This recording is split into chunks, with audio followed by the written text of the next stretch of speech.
आज हम लोग क्लास 10th का चैप्टर 2 का मैथ्स बहुपद के बारे में पढ़ेंगे। बहुपद क्या है? बहुत सारे पद मिलकर बहुपद बनता है। क्लास 9th में ही हम लोग ये जान चुके थे। जैसे यहाँ एक पद ले रहे हैं 2x, ये एक पद है। इसमें x क्या है? चर है। और 2 क्या है? गुणांक है। चर के बारे में भी हम लोग जान चुके थे कि ए बी सी से लेके एक्स वाई जेड कुछ भी ले लेंगे तो उसको हम लोग चर बोलते हैं। और संख्या तो अपना एक फिक्स्ड वैल्यू होता ही है। तो 2x को हम क्या बोल सकते हैं? एक पद। यहाँ पे यदि 2x प्लस 3y ले लेते हैं, 1 और 2, तो ये क्या कहलाएगा? द्विपद। यहाँ पे 2x प्लस 3y प्लस 5 ले लेते हैं यदि, तो 1 2 3, ये क्या कहलाएगा? त्रिपद। तो इस तरह हम देखते हैं कि जितना पद बढ़ते जा रहा है इसका नाम भी बढ़ रहा है। एक पद, फिर 2 लिए तो द्विपद, 3 लिए तो त्रिपद। इसी तरह 3 से ज़्यादा पद होने पर, 3 से ज़्यादा यदि पद हो जाता है तो उसको हम बोलेंगे बहुपद। तो बहुपद क्या है? बहुपद को आप देख सकते हैं, ये एक चेन के तरह है जो बढ़ते जा रहा है। बहुपद क्या है? ये एक चेन है जिसमें बहुत सारे पद जुड़े हुए रहते हैं। तो बहुपद में यह एक चेन की तरह होता है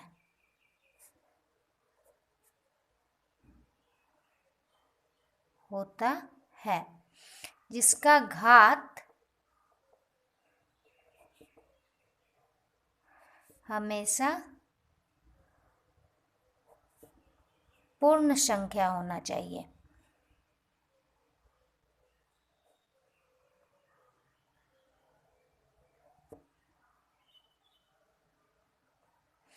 अब यहाँ पे आता है एक बात, घात क्या है? तो हम लोगों ने घात के बारे में पढ़ा था लास्ट क्लास में कि बहुपद में चर का सबसे बड़ा घात जो होता है वो बहुपद का घात होता है। जैसे कि यहाँ पे 5y प्लस 7, इसमें चर में सबसे बड़ा चर में क्या है? y है।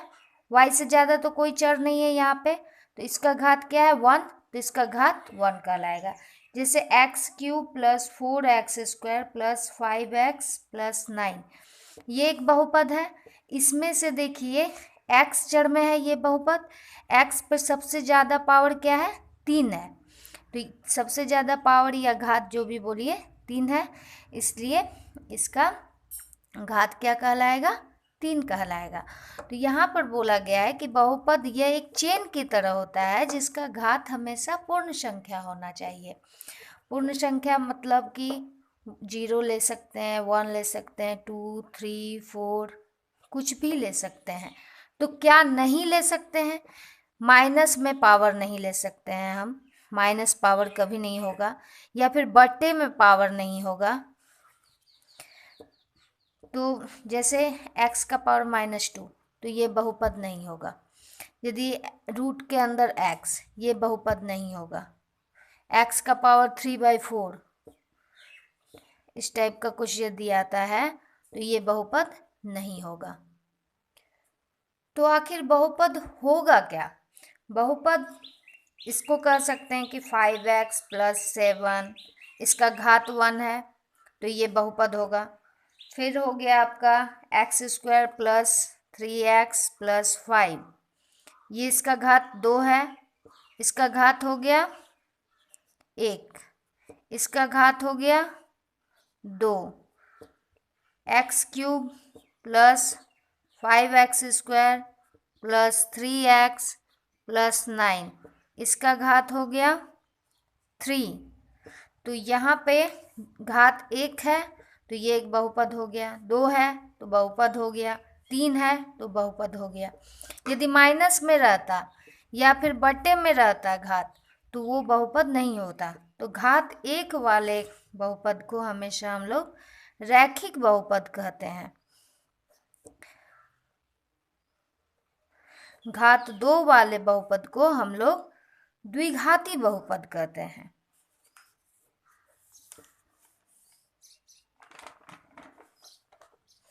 और घात 3 वाले बहुपद को हम लोग त्रिघाती बहुपद कहते हैं।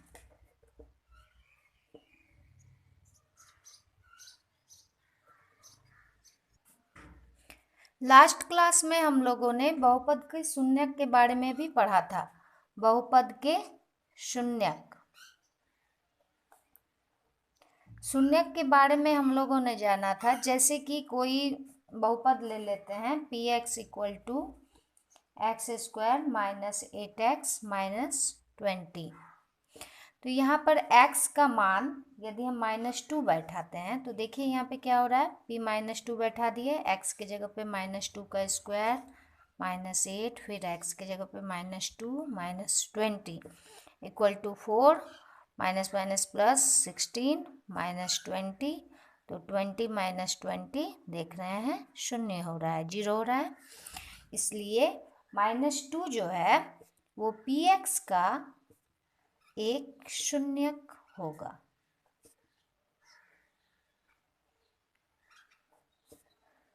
ठीक है, तो बहुपद के शून्यक के बारे में भी हम लोगों ने पढ़ा था कि बहुत सारे शून्यक निकालने सीखे हैं हम लोग लास्ट क्लास में।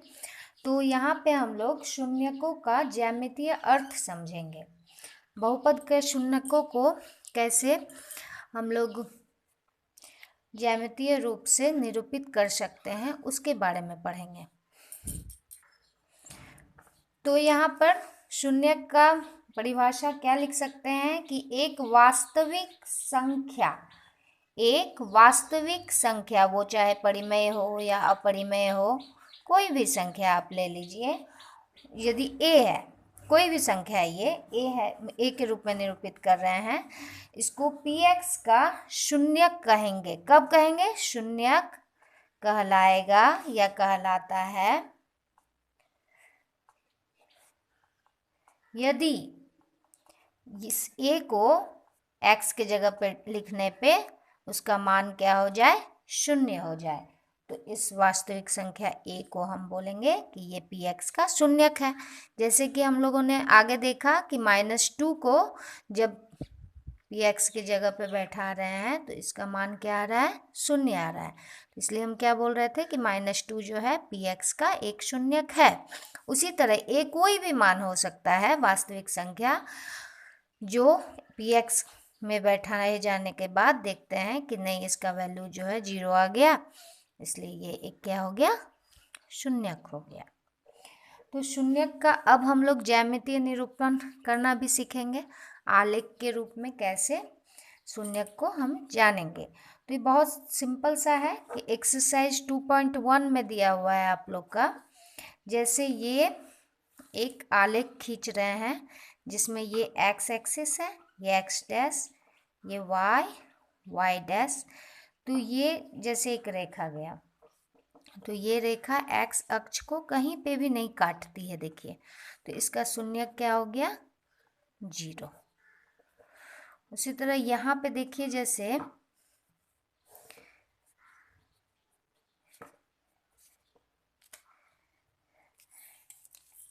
x अक्ष को देखिए कितना जगह काट रही है, यहाँ पे एक जगह काट रही है, तो इसका शून्यक क्या हो गया? 1।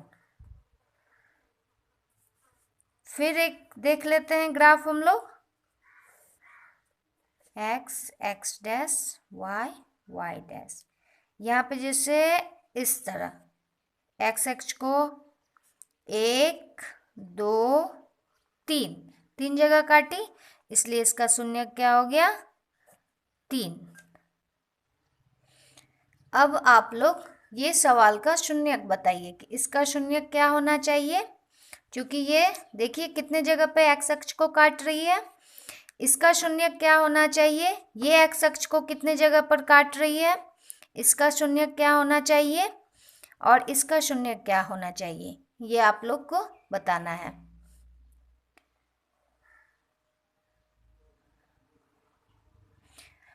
क्योंकि ये 2 जगह पर काट रही है, इसलिए इसका शून्यक क्या हो गया? 2 हो गया।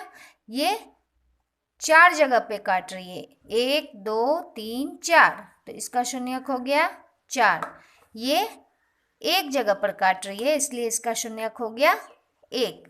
और ये 1 2 3, तो इसका शून्य क्या हो गया 3।